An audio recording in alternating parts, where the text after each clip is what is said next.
শুরুতেই একটা কথা বলি।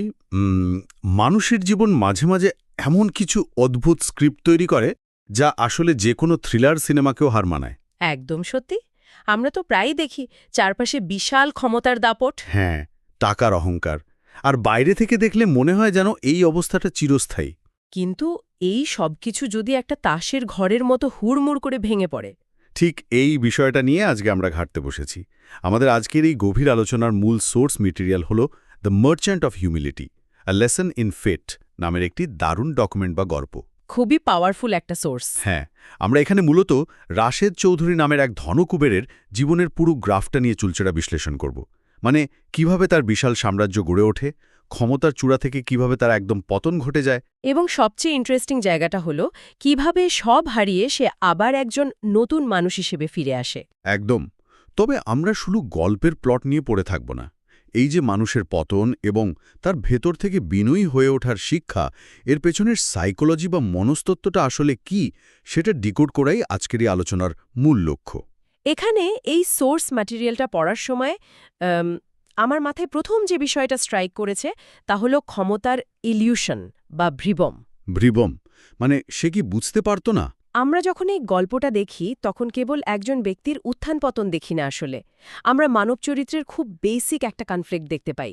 সম্পদের কারণে যখন কারো হাতে আনলিমিটেড পাওয়ার চলে আসে তখন সেই মানুষটা একটা ইকো চেম্বারের ভেতর ঢুকে যায়। একটা ঘেরাটোপের মতো, তাই তো? ঠিক তাই। সে মনে করতে শুরু করে চারপাশের মানুষ তাকে যে সম্মান দেখাচ্ছে সেটাই বুঝি তার সত্যিকারের অর্জন। কিন্তু আসলে সেই সম্মানের ভিত্তিটা কি? সেটা কি ভালোবাসা নাকি স্রেফ ভয় আর প্রয়োজন? ভয় আর প্রয়োজনের সম্মান, পয়েন্টটা দারুণ। হ্যাঁ, এই যে বাধ্য হয়ে দেখানো সম্মান আর অন্তর থেকে আসা ভালোবাসার মধ্যকার বিশাল ফারাকটা, এটা বুঝতে পারাটাই রাশেদ চৌধুরীর জীবনের সবচেয়ে বড় লার্নিং কার্ভ ছিল। আর এই ফারাকটা বুঝতে তার আসলে অনেক বড় একটা মূল্য যোগাতে হয়েছে। আমরা যদি সোর্সে বলা তার সেই সোনালী সময়ের দিকে একটু তাকাই, দৃশ্যপটটা কিন্তু বিশাল। রাজকীয় একটা ব্যাপার। একদম। বাংলাদেশের প্রেক্ষাপটে চিন্তা করলে শহরের সবচেয়ে প্রাইম লোকেশনে তার বিশাল এক প্রাসাদোপম বাড়ি, তার নিজের মালিকানায় বড় বড় garments factory, real estate company. হ্যাঁ, আর প্রতিদিন সকালে তার বাড়ির সামনে সারি সারি লেটেস্ট মডেলের দামি গাড়ি দাঁড়িয়ে থাকার যে বর্ণনাটা আছে, ওটা তো তার ক্ষমতার একটা ভিজুয়াল রিপ্রেজেন্টেশন। এই যে একটা অরা বা ক্ষমতার বলয়, এটা যে কাউকে অন্ধ করে দেওয়ার জন্য যথেষ্ট। তার অফিসে বা ফ্যাক্টরিতে হাজার হাজার মানুষ কাজ করছে, সবাই তাকে দেখলেই মাথা নিচু করে রাস্তা ছেড়ে দিচ্ছে। কারণ তারা বাধ্য। হ্যাঁ, কিন্তু আমার প্রশ্ন হলো, এই যে সবাই তাকে ভয় পাচ্ছে বা সম্মান দেখাচ্ছে, একজন বুদ্ধিমান ব্যবসায়ী হিসেবে রাশেদ চৌধুরী কি বুঝতে পারতেন না যে এটা পুরোটাই ফেক? নাকি তিনি সচেতনভাবে এই ভয়ের রাজত্বটা উপভোগ করতেন? এটা খুব চমৎকার একটা প্রশ্ন। মনস্তত্ত্বের ভাষায় এটাকে অনেক সময় ওয়েলথ ইনডিউসড নার্সিসিজম বা সম্পদ সৃষ্ট আত্মমগ্নতা বলা হয়।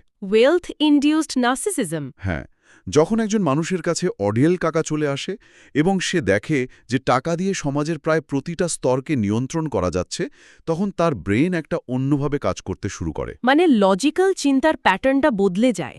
একদম। সে আর ফেক সম্মান আর সত্যিকারের সম্মানের মধ্যে পার্থক্য খোঁজার প্রয়োজনটাই বোধ করে না। তার কাছে মনে হয় এই ভয় পাওয়াটাই হলো তার সাকসেস।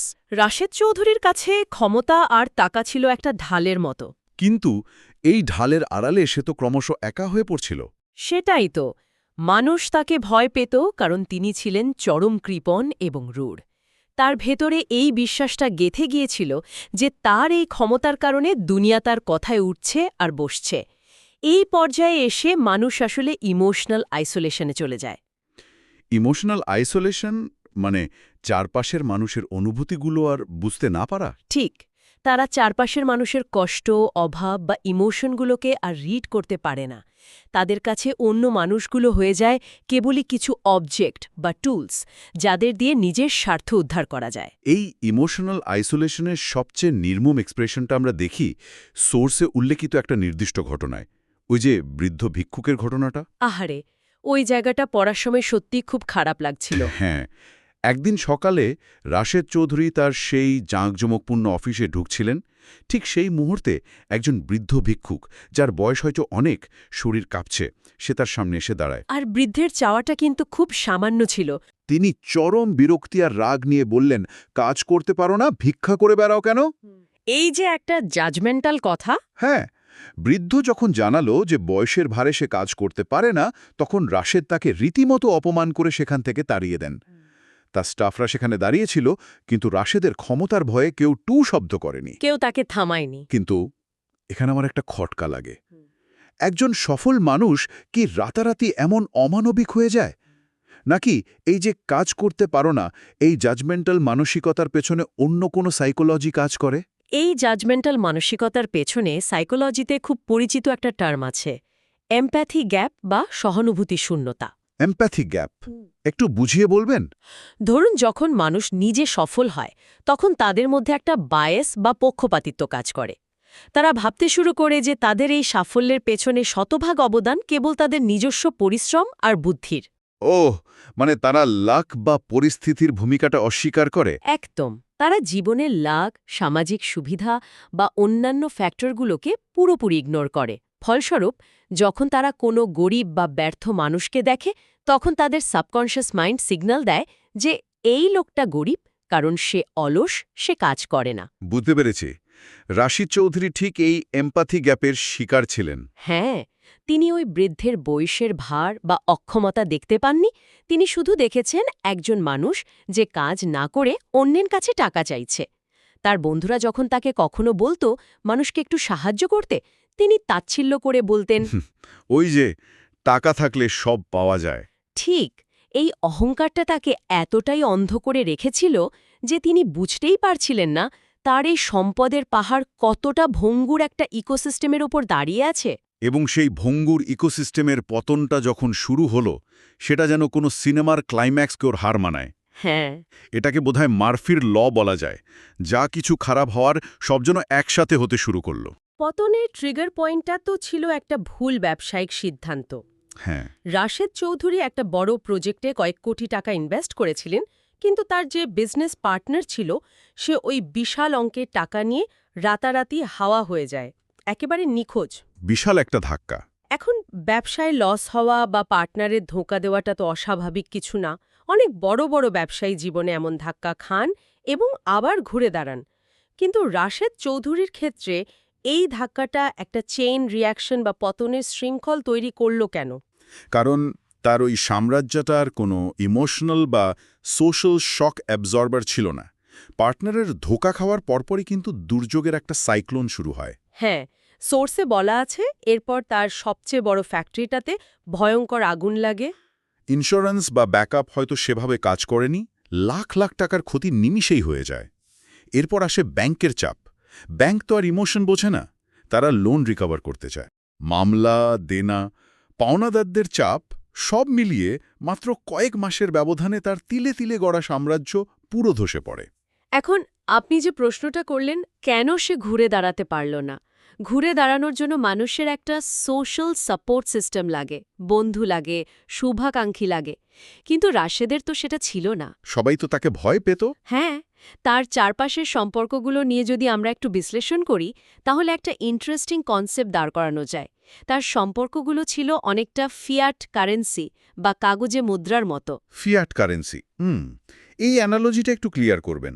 সম্পর্ক কিভাবে কাগজে মুদ্রার মতো হয়? ধরুন, আমাদের পকেটে যে কাগজের নোটগুলো থাকে সেগুলোর কি নিজস্ব কোনো ভ্যালু আছে? কাগজের টুকরো মাত্র। হ্যাঁ, মেটেরিয়াল তো কাগজই। কিন্তু আমরা সেটা দিয়ে কেনাকাটা করতে পারি কারণ এর পেছনে রাষ্ট্রের বা সেন্ট্রাল ব্যাংকের একটা গ্যারান্টি বা ব্যাকআপ থাকে। যেদিন রাষ্ট্র বলবে এই নোট বাতিল, সেদিন ওটা জাস্ট একটা বাতিল কাগজ। ও, চমৎকার অ্যানালজি। সে চামুচারা তাকে যে সম্মান বা ভালোবাসা দেখাতো, সেগুলো নিজস্ব কোনো ইন্ট্রিনজিক বা জন্মগত ভ্যালু ছিল না। ওই সম্পর্কগুলোর ব্যাকআপ ছিল রাশেদের ব্যাংক ব্যালেন্স আর ক্ষমতা। একদম তাই। যখনই তার ব্যাংক ব্যালেন্স জিরো হয়ে গেল, ফ্যাক্টরি পুড়ে গেল, তখন ওই ব্যাকআপটার থাকল না। ফলে তার বন্ধুত্বের কারেন্সিগুলো রাতারাতি ডিভ্যালুয়েট হয়ে বাতিল কাগজে পরিণত হল।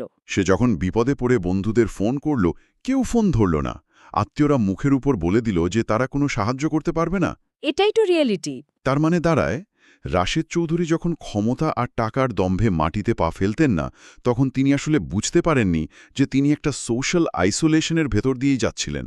তিনি ভাবছেন সবাই তার হাতের মুঠোয়, কিন্তু আসলে তিনি ছিলেন সবার স্বার্থের একটা কেন্দ্রবিন্দু মাত্র। স্বার্থ ফুরালো, মানুষও সরে গেল। এর পরিণতিটা এতটাই নির্মম ছিল যে ব্যাংক একসময় তার শেষ সম্বল ওই দামি বাড়িটাও জব্দ করে নেয়। এখান থেকে সোর্স মেটেরিয়ালটা আমাদেরকে সম্পূর্ণ নতুন একটা সেটিংয়ে নিয়ে যায়।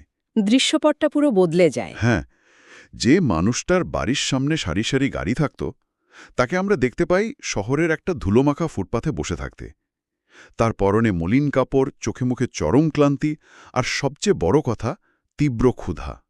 ক্ষুধাটা এখানে খুব ইম্পর্ট্যান্ট একটা ফ্যাক্টর। সারা দিন না খেয়ে একটা মানুষ যখন রাস্তায় বসে থাকে তখন তার ভেতরের পৃথিবীটা ঠিক কেমন হয়? এই যে আকাশ থেকে একবারে মাটিতে আশ্রে পড়া, এর সাইকোলজিক্যাল ইম্প্যাক্টটা তো ভয়াবহ হওয়ার কথা। সাইকোলজিক্যাল ইম্প্যাক্টটা ভয়াবহ শুধু সম্পদের লসের কারণে নয়, বরং আইডেন্টিটি বা পরিচয়ের সংকটের কারণে। রাশেদ চৌধুরীর পুরো আইডেন্টিটিটাই দাঁড়িয়েছিল তার টাকার ওপর। মানে, আমি ধনী, এটাই আমার পরিচয়। ঠিক, যখন টাকা চলে গেল, সে শুধু গরিব হল না, সে আসলে তার নিজস্ব সত্তা বা এক্সিস্টেন্স হারিয়ে ফেলল। ফুটপাথে বসে থাকার সময় তার যে ক্ষুধা, সেটা শুধু ফিজিক্যাল ক্ষুধা ছিল না, সেটা ছিল তার ইগোর মৃত্যু যন্ত্রণা। ইগোর মৃত্যু যন্ত্রণা, অসাধারণ বলেছেন। একসময় যে মানুষটা গরিবদের তাচ্ছিল্য করত, আজ সে নিজেই সেই অভাবের রিয়েলিটিটা ফেস করছে। এই জায়গাটাতেই গল্পের সবচেয়ে টার্নিং পয়েন্টটা ঘটে। হ্যাঁ, কারণ ইগো ভাঙলেই তো নতুন শিক্ষার জায়গা তৈরি হয়। একদম। যখন একজন মানুষের ইগো পুরোপুরি ভেঙে চুরমার হয়ে যায়, কেবল তখনই তার ভেতরে নতুন কোনো উপলব্ধি বা শিক্ষার জায়গা তৈরি হয়। এবং এই উপলব্ধির জন্য একটা ক্যাটালিস্ট বা প্রভাবকের দরকার ছিল, যেটা ওই ছোট বাচ্চাটার মাধ্যমে আসে। একদম ঠিক জায়গা ধরেছেন। ওই সন্ধ্যার দৃশ্যটা সোর্স ম্যাটেরিয়ালের সবচেয়ে পাওয়ারফুল এবং ইমোশনাল অংশ। রাশেদ যখন ক্ষুধার যন্ত্রণায় ফুটপাথে কাঁপছেন, তখন তার সামনে 10-11 বছর একটা ছোট ছেলে এসে দাঁড়ায়। ছেলেটা কিন্তু নিজেই অনেক গরিব ছিল। হ্যাঁ, সোর্সে বলা আছে ছেলেটার পোশাক দেখলেই বোঝা যায় সে সমাজের একেবারে সুবিধাবঞ্চিত একটা অংশ থেকে এসেছে। তার হাতে একটা কাগজে মোড়া নোটই ছিল। আর সে কি জিজ্ঞেস করেছিল? ছেলেটা রাশেদের বিধ্বস্ত চেহারা দেখে খুব সাধারণ একটা প্রশ্ন করে, আপনার কি ক্ষুধা লেগেছে? রাশেদ যখন হ্যাঁসূচক মাথা নাড়ে, তখন ওই বাচ্চাটা 1 সেকেন্ডও দ্বিধা না করে তার হাতের 2টো রুটির একটা রাশেদকে দিয়ে দেয়। ভাবা যায়। আর বলে, এটা আমার মায়ের বানানো। একবার ভাবুন তো, একটা বাচ্চার কাছে ওই 2টো রুটি হয়তো তার সারাদিনের খাবার, অথচ সে সেটা একজন অচেনা অপরিষ্কার মানুষকে দিয়ে দিচ্ছে। এই ব্যাপারটা সত্যি খুব টাচিং। এই ব্যাপারটা আমাকে খুব ভাবিয়েছে। একজন কোটিপতি যখন তার ক্ষমতার চূড়ায় ছিল, তখন সে 2টো রুটি কেনার টাকা দিতে অস্বীকার করল, আর একজন পথশিশু যার কিছুই নেই, সে তার খাবারের অর্ধেকটা দিয়ে দিল। এই প্যারাডক্সটা কেন হয়? এই প্যারাডক্সটা সোশ্যাল সাইকোলজিতে খুব গভীরভাবে স্টাডি করা হয়েছে। এটাকে বলা যায় অল্ট্রুইজম বর্ন অফ সাফারিং, বা কষ্ট থেকে জন্ম নেওয়া পরার্থপরতা। কষ্ট থেকে জন্ম নেয়া পরার্থপরতা। হ্যাঁ, বিভিন্ন গবেষণায় দেখা গেছে সমাজের যারা আর্থিকভাবে নিচের দিকে অবস্থান করে, তারা অনেক সময় আনুপাতিক হারে ধনীদের চেয়ে বেশি দানশীল হয়। এর কারণ কি? কারণ তারা কষ্টটা বোঝে। এক্স্যাক্টলি। কারণ যারা নিজেরা অভাব, ক্ষুধা বা কষ্টের ভেতর দিয়ে গেছে, তারা অন্য আরেকজন মানুষের কষ্টটা খুব সহজেই ভিজুয়ালাইজ করতে পারে। তাদের ব্রেনের এমপ্যাথি সার্কিটটা অনেক বেশি অ্যাক্টিভ থাকে। তার মানে ওই ছোট বাচ্চাটা জানে সারাদিন না খেয়ে থাকার কষ্টটা কেমন। তাই সে যখন রাশেদকে ক্ষুধার্ত অবস্থায় দেখল, সে নিজের কষ্টের স্মৃতিটার সাথে রাশেদের অবস্থাটা রিলেট করতে পারল। অন্যদিকে রাশেদ যখন ধনী ছিল, সে কখনো ক্ষুধার কষ্ট অনুভব করেনি। তাই ওই বৃদ্ধ ভিক্ষুকের কষ্টটা তার কাছে একটা বিরক্তিকর আবদার ছাড়া আর কিছুই মনে হয়নি। একদম। আর এই জায়গাটাতেই রাশেদের ভেতরে সেই কগনিটিভ ডিসোনেন্স বা মানসিক দ্বন্দ্বটা চূড়ান্ত রূপ নেয়, তাই না? যখন রাশেদ ওই বাচ্চাটার দেওয়া রুটিটা হাতে নিলেন এবং খেতে শুরু করলেন, তখন সোর্সে বলা হচ্ছে যে তার চোখের সামনে সেই বৃদ্ধ ভিক্ষুকের চেহারাটা ভেসে ওঠে। ওই যে যাকে সে বের করে দিয়েছিল। হ্যাঁ, যে ভিক্ষুকটাকে তিনি ঠিক এভাবেই 2টো রুটি কেনার টাকা চাওয়ার অপরাধে ঘাড় ধাক্কা দিয়ে বের করে দিয়েছিলেন। সেই মুহূর্তে রাশেদের চোখ দিয়ে অঝরে পানি পড়তে থাকে। অনুশোচনার পানি। তার ভেতর থেকে একটা আর্তনাদের মতো উপলব্ধি আসে, আমি কত বড় ভুল করেছি। এই যে তার কান্না, এই যে অনুশোচনা, এটা কি শুধু তার বর্তমান পরিস্থিতির জন্য আফসোস, নাকি এটা তার অস্তিত্বের একটা পরিবর্তন?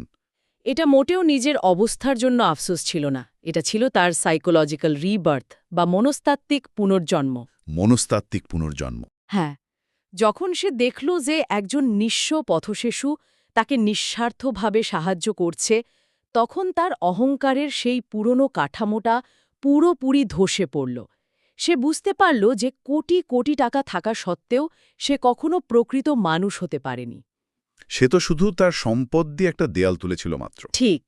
আর আজকে যখন তার কাছে কানাকড়িও নেই, তখন এই ফুটপাথের একটা বাচ্চা তাকে শেখালো আসল মানবিকতা কাকে বলে। এই মুহূর্তটা তার মস্তিষ্কে একটা নতুন নিউরাল পাথওয়ে তৈরি করে দিল। দারুণ বলেছেন। সে রিয়েলাইজ করল যে মানুষের ভ্যালু তার ব্যাঙ্ক অ্যাকাউন্টে থাকে না, থাকে তার এমপ্যাথি বা সহানুভূতির ক্ষমতায়। এই একটা রুটি তার পেটের ক্ষুধা মেটানোর চেয়ে তার ভেতরের মরে যাওয়া মনুষ্যত্বকে জাগিয়ে তোলার কাজটাই বেশি করেছে। এবং এই জাগরণের পর রাশেদ চৌধুরী কিন্তু আর আগের মানুষটা থাকেননি। সোর্স মেটেরিয়ালের শেষ অংশে আমরা দেখি তার প্রায়শ্চিত্ত এবং নতুন জীবনের গল্প। এটা খুবই ইন্সপায়ারিং একটা অংশ। ইন্টারেস্টিং ব্যাপার হলো, সে কিন্তু রাস্তায় বসে তার ভাগ্যকে বা স্রষ্টাকে দোষারোপ করে জীবন কাটায়নি। সে রিয়ালিটিকে অ্যাকসেপ্ট করে নেয়। পরের দিন থেকেই সে কাজের সন্ধানে বেরোয়। এবং শেষ পর্যন্ত একটা ছোট দোকানে খুব সামান্য বেতনের একটা কাজ পায় সে। হ্যাঁ, এক সময়ের বিশাল কোম্পানির মালিক এখন সামান্য একজন কর্মচারী, কিন্তু তার কাজের ধরনে একটা বিশাল পরিবর্তন আসে। সে অত্যন্ত সততা এবং নিষ্ঠার সাথে কাজটা করতে শুরু করে। তার ভ্যালু সিস্টেমটাই তো বদলে গেছে। শুধু তাই নয়, নিজের ওই সামান্য আয়ের মধ্য থেকেই সে প্রতিদিন কিছু টাকা বাঁচিয়ে রাস্তার ক্ষুধার্ত মানুষদের খাবার কিনে দিতে শুরু করে। এই যে ট্রান্সফরমেশন, এটা কি প্রমাণ করে না যে সে আসলেই তার লেসনটা শিখেছে? অবশ্যই প্রমাণ করে। এবং এখানে একটা খুব ক্রুশাল পয়েন্ট আছে। রাশেদ চৌধুরী যখন ধনকুবের ছিলেন, তখন তার ভ্যালু সিস্টেমটা ছিল এক্সট্রিনজিক বা বাহ্যিক, মানে বাইরের জিনিসপত্রের ওপর নির্ভরশীল। হ্যাঁ, অর্থাৎ তার দামি বাড়ি, গাড়ি, ব্যাংক ব্যালেন্স, এগুলোর ওপর তার আত্মবিশ্বাস নির্ভর করত। কিন্তু যখন সে সব হারালো এবং ওই বাচ্চাটার কাছ থেকে নিঃস্বার্থ ভালোবাসার শিক্ষাটা পেল, তখন তার ভ্যালু সিস্টেমটা ইন্ট্রিনজিক বা অভ্যন্তরীণ হয়ে গেল। মানে এখন সে ছোট একটা দোকানে কাজ করলেও তার নিজের প্রতি একটা সম্মান বোধ তৈরি হয়েছে। কারণ সে এখন সৎ। সে যখন নিজের সামান্য খাবার থেকে আরেকজন ক্ষুধার্ত মানুষকে ভাগ দিচ্ছে, তখন সে ওই পুরনো অপরাধবোধ বা বৃদ্ধ ভিক্ষুককে তাড়িয়ে দেওয়ার গ্লানি থেকে নিজেকে মুক্ত করছে। এটা এক ধরনের হিলিং প্রসেস। একদম। এই কাজগুলো তার জন্য কোনো বাধ্যবাধকতা ছিল না, এটা ছিল তার নিজের সাথে নিজের একটা বোঝাপড়া। সে বুঝতে পেরেছিল যে নম্রতা বা হিউমিলিটি কোনো দুর্বলতা নয়, বরং অহংকারকে জয় করে বিনয়ী হতে পারাটাই মানুষের সবচেয়ে বড় শক্তি। আর সমাজের রিয়াকশনটাও কিন্তু দেখার মতো ছিল। মানুষ খুব দ্রুতই তার এই পরিবর্তনটা নোটিস করতে শুরু করল। কারণ সত্যিকারের পরিবর্তন তো আর লুকিয়ে রাখা যায় না। একদম। চারপাশে আলোচনা হতে লাগলেও রাশেদ চৌধুরী আর আগের মতো নেই। মানুষটা পুরো বদলে গেছে। এই যে সাধারণ মানুষের স্বীকৃতি, এটা হয়তো তার সেই সোনালী সময়ের ফেক বা ভয়ের সম্মানের চেয়ে অনেক বেশি রিয়েল এবং তৃপ্তিদায়ক ছিল। সন্দেহও নেই। আজকের এই সোর্সগুলো ঘাটতে গিয়ে আমরা আসলে শুধু রাশেদ চৌধুরীর পতন এবং তার বিনয়ী হওয়ার শিক্ষার গল্পই জানলাম না, আমরা মানব চরিত্রের একটা আয়না দেখলাম। অর্থ বা সম্পদ জীবনকে সহজ করে ঠিকই, কিন্তু যখন সেটা অহংকারের টুল হয়ে দাঁড়ায়, তখন সেটা ধ্বংস ডেকে আনে। হ্যাঁ, একটা সামান্য রুটি কিভাবে একজন মানুষের অহংকারের শক্ত খোলস ভেঙে তাকে তার শেকড়ে ফিরিয়ে আনতে পারে, তা সত্যিই অবাক করার মতো। এবং এই পুরো আলোচনাটা আমাদের একটা বৃহত্তর সত্যের মুখোমুখি দাঁড় করিয়ে দেয়। আমরা সবাই কোনো না কোনোভাবে আমাদের বাহ্যিক অর্জনগুলো দিয়ে নিজেদের ডিফাইন করার চেষ্টা করি। সেটা টাকা হতে পারে, ক্ষমতা হতে পারে, বা সামাজিক স্ট্যাটাস হতে পারে। রাশেদ চৌধুরীর গল্পটা আমাদের মনে করিয়ে দেয় যে এই জিনিসগুলো যে কোনো মুহূর্তে বিলীন হয়ে যেতে পারে। যখন বাইরের এই সমস্ত আবরণ খসে পড়ে, তখন ভেতরে যে কোর মানুষটা বেঁচে থাকে, সেটাই আসলে আমাদের আসল পরিচয়। চমৎকার বলেছেন। এই কোর আইডেন্টিটি বা আসল পরিচয়ের জায়গাটাই বোধহয় আমাদের সবার একবার হলেও চেক করে দেখা উচিত। আমাদের আজকের এই গভীর বিশ্লেষণ এখানেই শেষ করতে হচ্ছে। তবে শেষ করার আগে পুরো আলোচনা থেকে পাওয়া একটা গভীর চিন্তার জায়গা আমরা উন্মুক্ত রেখে যেতে চাই। একদম। তাহলে সেই প্রশ্নটা আপনার তরফ থেকেই আসুক। হ্যাঁ, ধরুন যদি হঠাৎ করে কোনো মানুষের সমস্ত সম্পদ, ব্যাংক ব্যালেন্স, সামাজিক পদবি এবং বাইরের ক্ষমতা আজ রাতেই শূন্য হয়ে যায়, তাহলে কাল সকালে আয়নার সামনে যে মানুষটি দাঁড়াবে তার আসলে কি পরিচয়? খুব ভারী একটা প্রশ্ন। অতীতের অহংকার আর ক্ষমতার দম্ভ কি তখন তার জন্য সবচেয়ে বড় মানসিক শাস্তি হয়ে দাঁড়াবে? নাকি মানুষের প্রতি করা ছোট ছোট ভালো কাজগুলো সামান্য একটু সহানুভূতি তার আয়নার সামনে মাথা উঁচু করে দাঁড়ানোর একমাত্র সম্বল হবে? এই বিষয়টা নিয়ে একটু ভেবে দেখার আমন্ত্রণ রইল। দারুণ! হয়তো নিজেদের জীবনের অনেক অজানা উত্তর এখান থেকেই পাওয়া যেতে পারে। সবাইকে ধন্যবাদ আমাদের সাথে এই জার্নিতে থাকার জন্য।